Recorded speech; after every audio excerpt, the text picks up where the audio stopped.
Good morning from South Central Kentucky in my old Kentucky home. The sun is shining.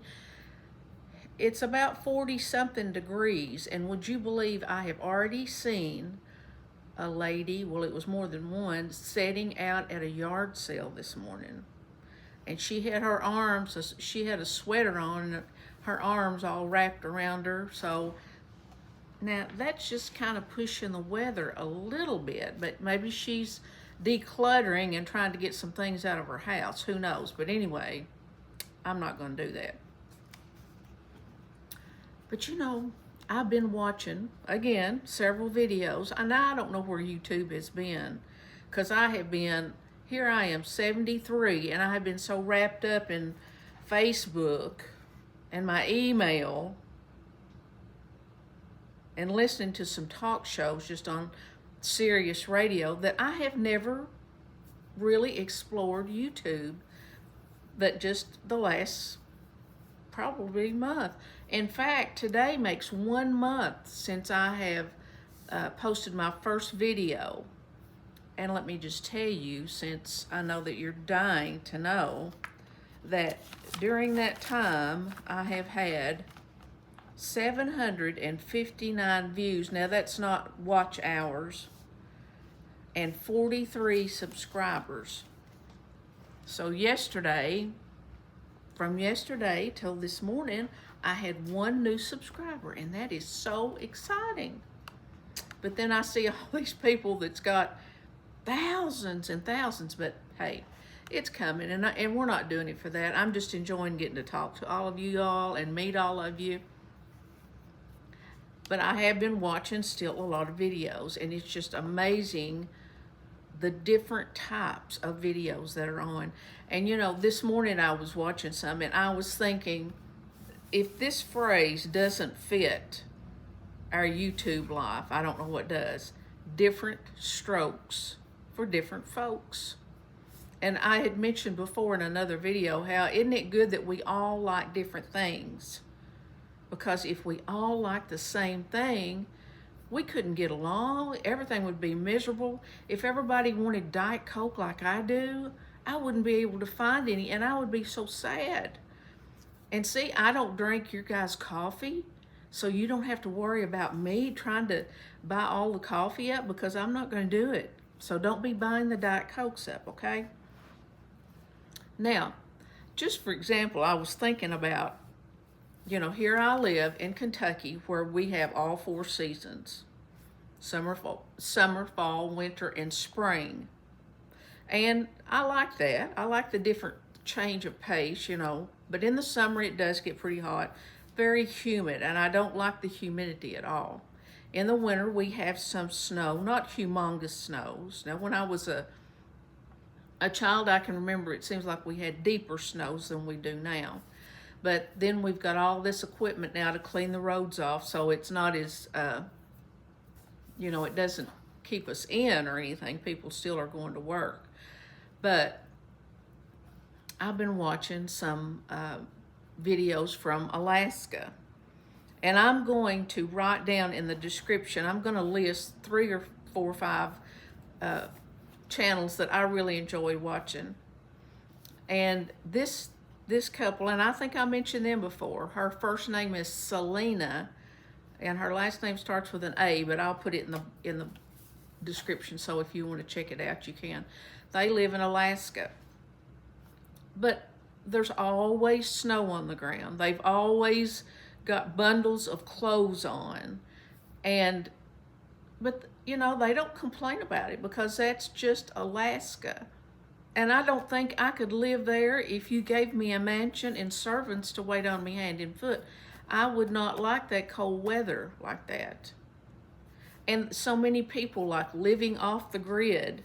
Oh, and I like to watch their videos, but I think, hey, I just want to be warm. I just want to be comfortable. I don't want to get out and chop my wood and wear these big boots and walk a long way.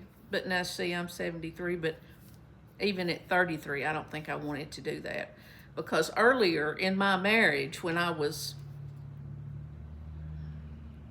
a little stupid, Should I say that? A little stupid. Anyway, my husband loved to camp and fish and be out and shoot guns and go stand in cornfields when it was 90 degrees and watch for birds coming over. And as they flew over, you'd yell out, "Coming over!" And there were people like stationed different ways around this big cornfield. And then you would shoot at these poor little birds flying over the field.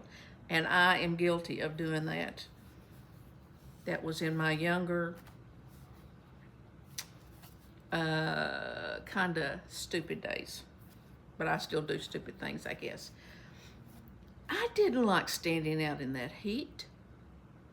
I did not like camping on the sides of the river in a tent and cooking over a wood fire. I didn't like to do that, but I did it because I wanted to please and I wanted to be with my husband. That's the only way I could work that out.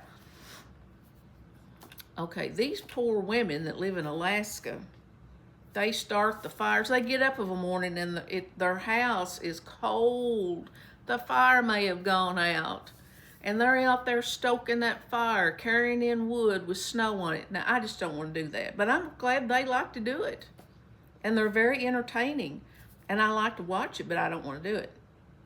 Anybody out there with me? Okay, a lot of people like to live in Florida, where the weather is pretty hot all year round. But I don't think I would want to live down there either. I love to visit, and I've been down there several times, but I really wouldn't want to live there with it being as hot as it is in the summer. Now the winter, I think that would be very enjoyable to do that, but I don't see that happening at this stage of the game. Then there's another lady I love to watch that lives in England, and I love their accents. Well, in fact, there's two of them. And I will link both of I will put their sites in the description in case you want to watch them. But I'm just enjoying getting to watch so many different people, and it's just so much fun how different we all are.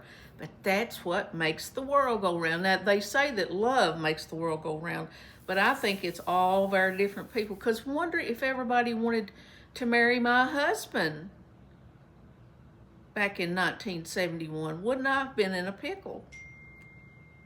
So, glad I didn't have to deal with all that. So let's just be thankful we're all different and just do the best we can in wherever or whatever condition we're in. Now, one of the things that I want to talk to you today is that I spent 10 weeks in Alaska. Yes, me, this little plain country girl that hadn't been out of the little small town very much. I spent 10 weeks in Alaska, and I'm not even going to try to guess the year because you know how I am with dates, but this was when I was in my early 50s. It was right before I retired. And I'm not ready to tell you the story yet of our son. We've adopted 2 children. And one was a little boy. We adopted him in 1981 at 5.5 weeks old. And he passed away in 2012 at 31 years of age. Now, we went through horrible turmoil with him for many, many years, to the point of where I almost think I could have had a nervous breakdown, if you know what that is. You know, just where you just take so much and you just dread coming home from work because you don't know what you're going to be faced with, or what you're going to have to go through that night, or if you're going to survive the night, or if he's going to come home, or it was just turmoil.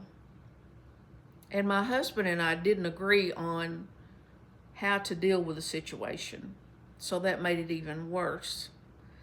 And so I felt like I was in a hopeless situation, that my life was miserable. And I'm not saying this to get sympathy from anyone. I'm just telling you the facts, because I survived it, and I'm a stronger person from what I have been through. But in my early 50s, and I was still teaching, I had this married couple friend, and another lady that I worked with at the school system. And they were talking about that you can get on the internet. Now remember, this has been at least 20 years ago. And you can find different parks, national parks throughout the United States. And in the summer, they hire people from all over the world, anybody that wants to work, and you fill out an application, and then if you get hired, you go and they give you housing for the summer, and you don't have a vehicle or anything unless you have your own if you want to drive there. But this married couple that I'm talking about, they had already been retired a few years, and they had been going to different parks. I think they went to, I can almost think of that one, I forgot it now, like Yellowstone out in the West. They had done that one, and they were wanting to go to Alaska. So, I don't know, it was just the Lord saving my life, I think, is why I agreed to do it. I said, I want to do that. I just want to do something different. I want to get away from my life. I'm smothering, I'm drowning in sorrow and in fear and in just, I had no hope. I had no hope. So I applied for the job in Alaska, and we all got it. That was this married couple, another girlfriend that I taught with, and me. Well, my husband just couldn't believe I would do something like this, because this is so unlike me to do it. But I had just prayed to the Lord that I was going to have some kind of relief, or I was going to go nuts living on a daily basis of just hopelessness. So it was about the end of May, and my married friend couple, the guy went ahead and flew to Alaska. And where we worked was Denali National Park, which is in kind of the center of Alaska, if you'll look and see. Now, I'm just saying this off the top of my head, just from my memory, because it was such a wonderful, wonderful experience. All right, us three girls flew out there. I think we got there on May the 30th, and we flew into Anchorage, and my friend's husband met us at Anchorage. There was snow on the ground. Here we were with, our little, it's going to be summertime. We had some long sleeves, but we didn't have, like coats and boots or anything like that. Well, he had already been out there for about a month at Denali, and he was working at the national park.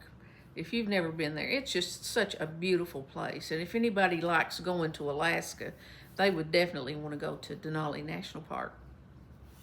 He had borrowed some guy's car, and so we all loaded up into the vehicle thinking, hey, we're going to, like 30 minutes. If you will look at a map of Denali National Park, it is between Fairbanks and Anchorage. And it's like a 2-lane road. It's just like driving here where I live. A 2-lane road.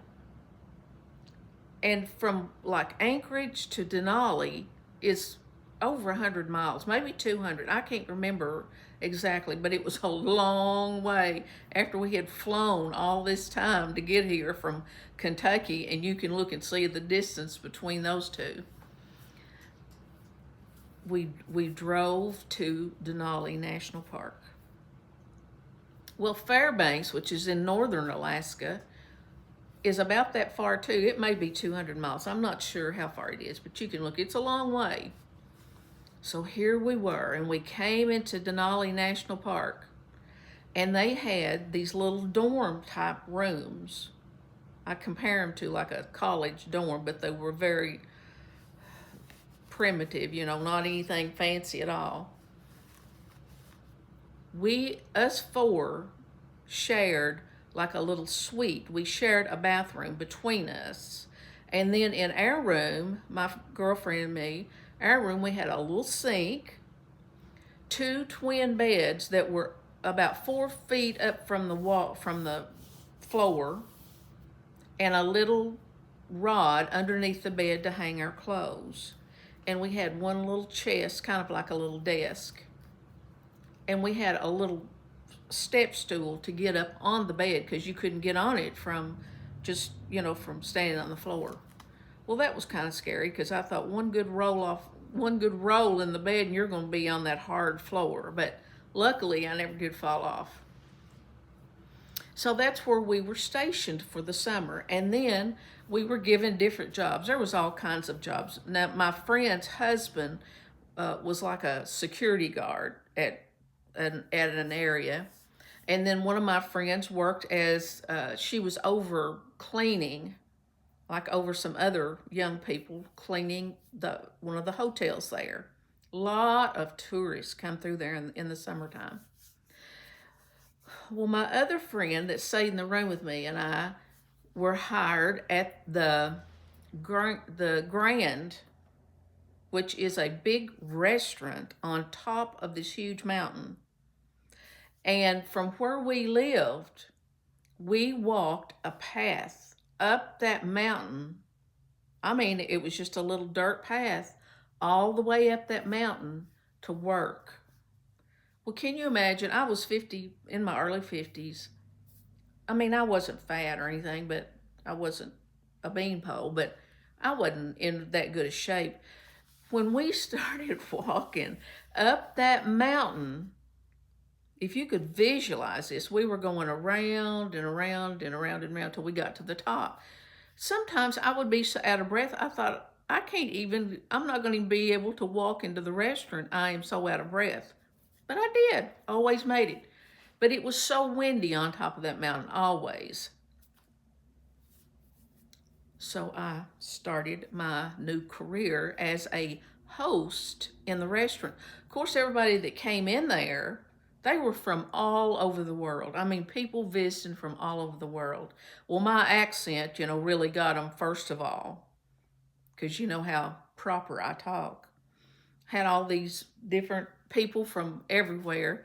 But I made some of the best friends that summer, and I had some little friends from Bulgaria, young girls, college-age girls. And I was kind of a mother figure to them. And they loved me. I loved them. I hugged on them and, babied them all summer long. A little girl from Russia. And I still see them on Facebook, when we talk a little bit on Facebook. But that little girl from Russia, they were all so precious. Her mom sent me a black crocheted shawl. It was black and white yarn for being so good to her daughter that summer. Can you imagine letting your child go overseas, like someplace like to Alaska? But these girls, I admired them so much. They, as young as they were, Bulgaria is a very poor country, and I don't know that much about it at all, but they would come to Alaska. Now, some of them had been there more than this one summer, and would work in the restaurant as waitresses and for tips. We got good tips. And they would work there and save their money to go back in the fall and go to school. And I just admired them they were good kids. They weren't out drinking or doing drugs. They just worked hard, just kind, and I loved them. And I'm telling you, that summer absolutely saved my life and my sanity. I enjoyed every day that I was there. And of course, we all worked crazy schedules. Like me and the girl I roomed with, we worked from like 5 o'clock in the morning till like 2 in the afternoon, maybe. Well, my married couple, they would work, different shifts maybe than we did. But we would plan some days off together, and we would rent a car and travel around Alaska, and we visited several places. I can't even tell you which ones, but just had a good time, no worries, just, living for the day. We rode a train to Fairbanks, and we visited some of the little husky, the Iditarod sled race that they have. I'm not sure what time of the year. It wasn't when we were there. we visited a couple of homes that raised those pups and told us, about the races and so forth. And we visited just in the Denali National Park, and we saw some bear, we saw moose, we saw different animals. My friend that I roomed with and I actually took a college, or not, yeah, I guess it was a college class there in the park, and our school board paid for us to take that class. We stayed out overnight in the woods. Now, that's not my thing, but it was okay. And we stayed in a yurt, which, if you don't know what that is, it's a Y-U-R-T. It is enclosed, and we actually had computers with internet at that time to use, and that was 20 years ago, remember? But just a wonderful, wonderful experience. And my husband, I wrote him a letter every week, just to touch base, and we called. He begged me to come home. I said, I can't. I said, this is, I was just, had such a peace of mind. Just the weather out there at the time when we were there, from May till May, June, July, about the 1st of August almost, I think it was. It was 10 weeks. The air, you can just breathe. It's just like fresh air that you have never breathed before, and I loved it. And during the time that we were there, it was daylight 24 hours a day. Now, maybe at about 10 or 11 o'clock at night, it wouldn't be, the sun wouldn't be shining, but it still would be light enough that it was kind of hard to adjust to. And one thing I was going to ask that girl, that's Salina in Alaska, but now the videos I've watched, it doesn't show the darkness, which I thought in the wintertime it was dark 24 hours a day. But that may be just in certain parts of Alaska, I'm not sure. But it was really an adjustment to think that it was daylight 24 hours a day. I mean, you wouldn't be scared to walk down to the corner by yourself because it was never dark. And I just can't tell you how that I enjoyed that. But we were not there during the wintertime, and that's what I wouldn't want. I wouldn't want all that snow and not being able to get out, and maybe not having electricity. And a lot of people had these big freezers they set on the back porch of their house, and in the wintertime when it's so cold, they just unplug it because it's so cold. The weather keeps all their meat and everything frozen. So it's an experience. I've talked to a lot of people that have now, a lot of people like to go on cruises. I don't, because I can just turn around the wrong way and get dizzy. So I don't think I would ever take a chance of getting on a cruise ship and going, taking that chance. But going to Alaska, there's so many things. So many things are different. And it's different, I'm sure, where I live than if you lived in Florida or if you lived in Texas. There's a lady I've been watching that lives in Maine by herself and 2 dogs. I just wouldn't want to do that. But hey, remember, it's different strokes for different folks. And I'm so glad to get to make contact or meet all these different people that like to do different things. So that's my story of living in Alaska for 10 weeks. And I'm sure that that's still available if some of you are young enough that you want to go to Alaska and spend the summer and work. It's a whole lot of fun, meet a lot of people, and you'll come back with a clear mind, I promise. Hey, I didn't make any money. I probably spent more money than I made, but I didn't go for the money. But it was worth it, every penny of it. Hey, I hope you have a great weekend. And you know what? Those Kentucky Wildcats are going to be playing on Friday night, and we're cheering them on. If they lose, we still love them. We have enjoyed them so much. And some of you have sent comments about who you're for. And May the best team win, okay? I'll talk to you guys later. Bye.